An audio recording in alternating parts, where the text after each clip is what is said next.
Hello everybody, welcome to the Wonky Angle, where I talk about electronic music, both new and old. And today, as a Patreon request from Sybay, I'm talking about Ben Lukas Boysen's original score for the abandoned video game Siren songs. Ben Lukas Boysen is an electronic composer based in Berlin. I think he's primarily known for his work under the name Hecq, H-E-C-Q.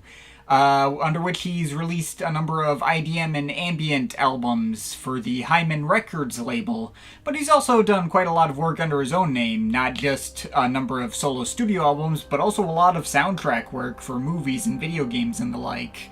Most of his albums under his own name were released on erased tapes, and he does appear to be known for his incorporation of modern classical stylings into his work over the years. I had heard of this guy before, first came across him through a remix he did for the deluxe edition of Triphonics Emergence, but not gonna lie, when this request came in and I looked into the wider breadth of what this guy's accomplished, I thought, you know what, this sounds like the kind of guy that'd be well suited to being highlighted in a full In Brief segment. That could be a fun deep dive. The requested album in question is technically Boysen's most recent album from near the end of last year, unless you count the score album for the Lazarus Project, which he did in collaboration with Paul Emmerich that just came out last month. Now, before I get into more of that, it is worth noting that I do not have a background in classical music. I do always enjoy hearing modern releases in this style as presented by contemporaries of his like Niels Fromm, among many others, and I obviously have a well-documented affinity for combinations of electronic and orchestral music, but I've had no actual classical training or specific education within that field. I had 9 years of piano lessons as a kid and have a baseline of theoretical knowledge, though I've been out of practice with the piano longer than I've actually been playing. 95% of my expertise is obviously within electronic music and its craft and history, which I feel is a very different kind of discipline, even as much as they cross paths. And that's the perspective I'm coming about this video as well. Not that any of my regular viewers would be expecting otherwise, it's kind of what this channel is about. I really only bring this up because I suspect it's something that specifically bothers the guy who actually paid for this video. Anytime in recent memory I've covered artists on the border of electronic and classical, his comments have gotten progressively more passive-aggressive and patronizing. I won't dwell on that for the sake of keeping this video civil, but regardless of whether he'll be satisfied with what I have to say here, I was still interested enough purely on a personal level to look deeper into Boysen's catalog. So I did, including both his work as Hecq and under his own name, also his soundtrack album, since the requested album technically counts as one and was envisioned as one. They seem to be a pretty important part of his work. Though I have skipped over all the remixes he's done or people have done of his work. There are a couple of Hecq albums that have entire bonus CDs entirely made out of remixes, but I didn't bother with those for all the usual reasons I don't typically bother with remix work. This breakdown is going to be plenty lengthy enough as is. But anyway, let's get into all that. Here's my thoughts on his discography so far. Well, this is a promising start, a cold, foreboding mix of mechanical IDM beats, ghostly chilling ambient pads, and plenty of glitch effects. Fans of Monolake or Middle Period Audiker will probably have an easy time getting into this. The effect being achieved here is somewhere within the same ballpark as those guys, but with different sets of ingredients that Boysen can call his own. I like it. More the same kind of stuff as his debut, but getting a fair bit more textural variety in there, from samples from old TV shows to tracks with some like breakbeat elements, or some more present melodies, to some German spoken word in the closer, to even a few cuts where his classical-leaning side is showing through more in the incorporations of pianos and sampled pizzicato strings. As the title implies, it is very scattershot and doesn't come together as a whole very well, but still plenty of fun. A refinement of the sounds he explored before, not as stylistically all over the place as the last one, but still decently varied, also a fair bit crisper and more well-balanced on the sound design and mastering end. Not that the first two didn't already sound good, but this does feel like an even further step forward in those particular departments. And this is probably the best iteration of this early formula of his yet. There is a much stronger sense of flow to this album. The sound design and craft is even further refined, the ambient moments deliver more of the classical influence to his sound, possibly a hint for what's to come later, and it all feels more like a single cohesive work than any other prior project of his. This is technically his first album under his own name, though it's not available on any streaming service or is purchasable through any of the usual outlets. I had to do some digging in the deeper recesses of the internet to hear this at all. It's a straight dark ambient project, focusing entirely on the spooky atmosphere that was hiding behind all the glitchy beats of his main Hecq albums, which is cool, but not much to write home about. Definitely feels more like a side project, and I can see why it never gets brought up. But while we're on the topic of straight ambient music, he decided to make the same change of pace for this album as well, although this is clearly not being treated as a novelty or side offering this time around.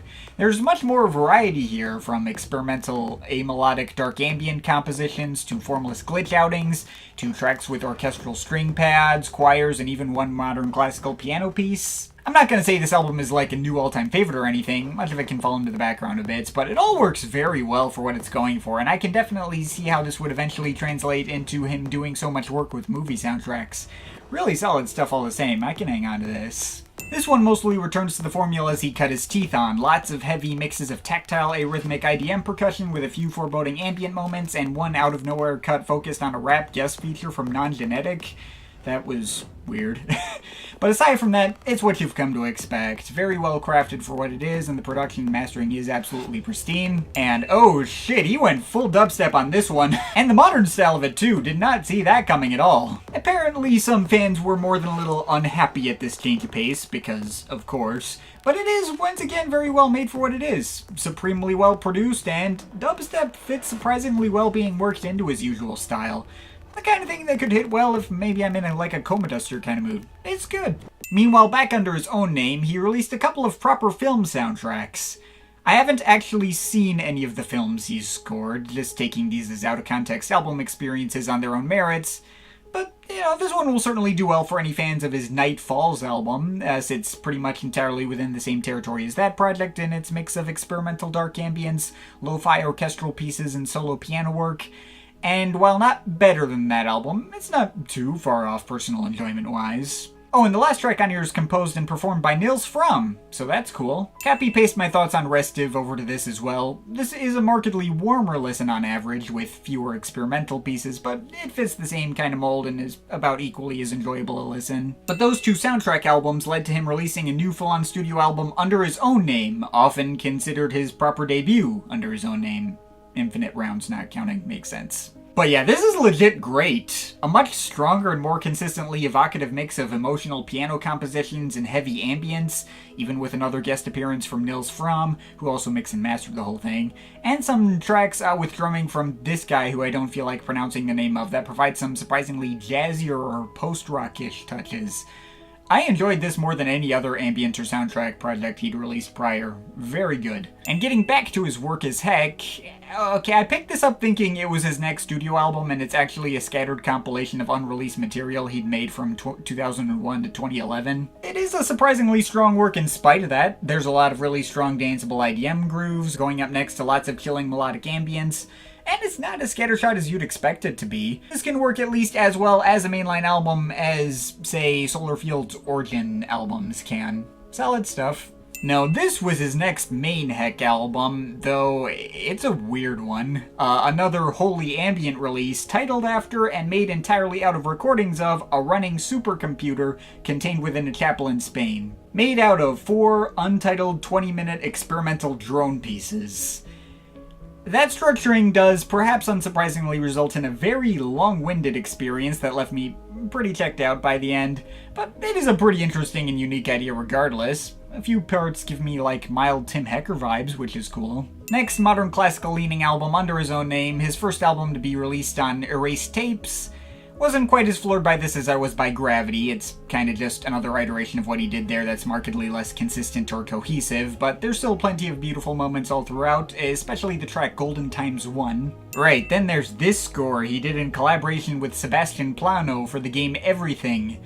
The 10-track core of this album, which most physical versions stick to, is a very light and pleasant blend of minimal piano and cello compositions that evokes the dreamlike, wide-open feeling of the album cover. Though that's only a small part of the story, as the full album is 43 tracks long and stretches over 3 freaking hours. I will have to freely admit I only gave the rest of the score brief iTunes previews, as I thought sitting through the entire thing was going to be way too much of a commitment for a roundup like this. Though, even from the small bits I heard, I noticed way more sonic variety in the so-called bonus tracks. While most of it leans on the same ambient and classical sides of things, there's time for strange dark ambient experiments like those earlier on in Boysen's catalog, and hints at his old IDM style with more present beat work, tracks that evoke sounds of the old synth pioneers, various electroacoustic pieces mostly based around Plano's cello playing, and more. Maybe some other day I'll take the full 3-hour plunge, but I got lazy for now, sorry. I did quite like what I heard though. And this, as of now, is his last album released under the Hecq alias back from 2017, and it's yet another change of pace. We got some very low-key loops of old orchestral recordings. Reminds me a lot of what artists like William Basinski have done, or what Biosphere did a few years later with his Angel's Flight album, albeit better than the latter. This is probably the most somber and funereal thing he's released yet, and that should really be saying something. Not sure if it's the kind of thing I see myself keeping around, but I did enjoy it. It is once again very well made for what it is. Next, for this score album, he leaned entirely away from the more experimental side of his sound and went the traditional route, working with a full live orchestra. Absolutely nothing earth-shattering as far as film soundtracks go in general. It sounds like exactly what you'd expect. If you're game for more stripped back but pretty piano and string pieces, Boysen will deliver, and it does appear to perfectly fit the tone and subject matter of the film, perhaps all you need for a soundtrack like this. Though as a standalone album experience, I'm honestly not interested in listening to this again. I found the whole thing to be a bit tedious out of context. Oh, it feels like it's been a while since we got an album from Boysen that really doubled down on the electronic side of his sound. And it's one of the absolute strongest works he's ever made. Taking the modern classical elements of his most recent work as seen both through the melodies and chord progressions he focuses on, as well as the piano and cello arrangements, but combining it with much more energetic synth-driven grooves and jazz-inflected drumming, it's much brighter and more triumphant sounding than anything else he's ever released, with some of the densest and most exciting sound design he's had since the earlier Hecq days, even if not sounding remotely alike to his work from that era. And it gets legitimately epic in several different moments. This was fantastic. And why the heck not, I also checked out this latest score album he did with Paul Emmerich that came out last month as a bonus. It is also nothing earth-shattering, but I do personally tend to find this kind of sci-fi action score more engaging as an out-of-context listen than the fairly plain drama score he was tasked with for the Collini case. And this is yet another effective combination of his electronic and orchestral styles, with much more variety in the terms of energy it brings. Solid stuff. Which, at long last, brings us to here. So yeah, I think I can officially consider myself a fan of Ben Lukas Boysen. Obviously haven't loved everything he's ever made, but he's kept evolving his style over the years into lots of different styles and sounds, and he's got multiple albums I would properly consider great. But of course that takes us to this album he put out way back in this past September, which is a bit of an interesting case. As you can tell from the subtitle, Siren Songs was originally conceived as the original score for a video game, a dystopian adventure game meant to be released for the Oculus Rift, though the game was abandoned and never fully realized, so I guess the developers just gave Boysen the sign-off to release what he'd made for them on its own merits. I wasn't really sure what to expect out of this. I'll admit Boysen's soundtrack albums haven't really stuck with me as among my favorites of his work compared to his regular studio albums, but I jumped into this anyway. And boy, is it a weird project for me to be specifically focusing on. Like, this album shows him returning in earnest to his older experimental dark ambient style, somewhat similar to what he explored on old albums like Nightfalls or perhaps Infinite Rounds under his own name, but with marginally more detailed mixes to really set up that foreboding dystopian atmosphere. If you're looking for something where, like, melodies and chord progressions especially matter, this isn't really it. Aside from a few isolated tracks, it's all very dissonant and abstract, going out of its way to sound unearthly and borderline inhuman. Now, I'm all for some foreboding dark ambience like this every now and then, and the production quality is quite high through the entire thing, though, I will have to admit this doesn't really give me all that much to break down. Like, if this request hadn't specifically been paid for and I didn't have that big in brief segment, I don't think I would have thought to highlight this in a video on its own. If I'd already been a fan of Boysen's before and I'd come across it on my own time, I would have at best just stuck it into a quick Some Stuff I Missed segment and left it at that. It's a fine album for sure, but it is also quite samey, and given this was envisioned as a soundtrack, it may not surprise you to hear that a lot of this material kind of fell into the background for me and didn't seem specifically designed for active listening. It felt like the kind of thing that was missing a visual component, or perhaps gameplay component, to go along with it and aid your immersion within it. Now, certainly when this thing starts, it pulled in my attention quite nicely. Siren Song's theme has some fairly dark and futuristic melodies slowly building up, getting more expansive, and then paying off in this percussive synthwave-esque groove that even has some slight dubstep tinges. Almost certainly designed for the game's main menu or something to that effect. Meant to be the first thing you hear when you boot up the game and get you pumped up for what you're about to experience. But while it makes sense as an opener, it's a completely non-indicative start and does nothing to prepare you for what you're about to hear besides, I guess, generally setting the cyberpunkian tone of the whole thing. I kind of feel like that track would make more sense as a closer than as an opener, but I don't know. Like, nothing else on the album has that much structure or texture to it. Nothing else really even attempts to have a strong tune like this one does. And on some level, it slightly overhyped to me on what I was about to experience, since everything went for a far more low-key and abstract approach. A much more indicative look of what you're getting into with the album would be second track Fractional Felonies, an abstract sea of bassy, cold ambience that borders on atonality, whooshing around and feeling quite immersive, but not containing much in the way of texture outside of some occasional squelching effects bursting in every now and then, and some barely present tapping rhythms fading in underneath through much of the second half. It sounds great for what it is, perfectly balanced to sound really huge and expansive. There's no tune outside of some detuned synth pads that slightly resemble some kind of woodwind instrument, but obviously not like you need a tune for this kind of composition. It does very well to set up the dystopian atmosphere it's going for, and I kind of wish this had been the real opener. A more pressing issue is that from here I find my attention kind of trailing off a fair bit afterwards. I often find the rest of the album to run together a bit. For instance, following track Solomon's Lair pretty much picks up right where the previous track left off, going for a much more beatless and abstract approach, but otherwise being built out of a lot of similar sounds, a lot of menacing bassy ambience that perhaps sounds more hollow and mechanical with some subtle clattering and hissing machine-like effects through the background, but I would often barely notice it was a different track when it came up. Most of the remaining tracks sort of follow the formula set by these cuts with some minor variations and end up similarly blending together for me. Obviously not to say they were completely lacking in distinction from each other, and I will admit I did tend to be more pulled in by tracks that had a slight bit more of a rhythmic underpinning, like Fractional Felonies did. Watched is maybe the closest we get to reaching the tone of that track, with some pattering percussion that sounds like a helicopter in slow motion going up next to lots of intense bass squelches and dissonant lead pads stabbing in for dramatic effect. And Underpass builds off its ideas, taking these very subtle detuned bells and barely present tapping glitch sounds that somehow form just enough of a groove to fit with the previous track, building up and down with various bass effects and the usual rising and falling glitches. The more subtle and beatless cuts tended not to pull me in as much. The waves of squelching bass and big sis sort of reminds me of certain moments of Oudaker's Quaristus, like Parallel Suns, and certainly feel more expansive in comparison to that.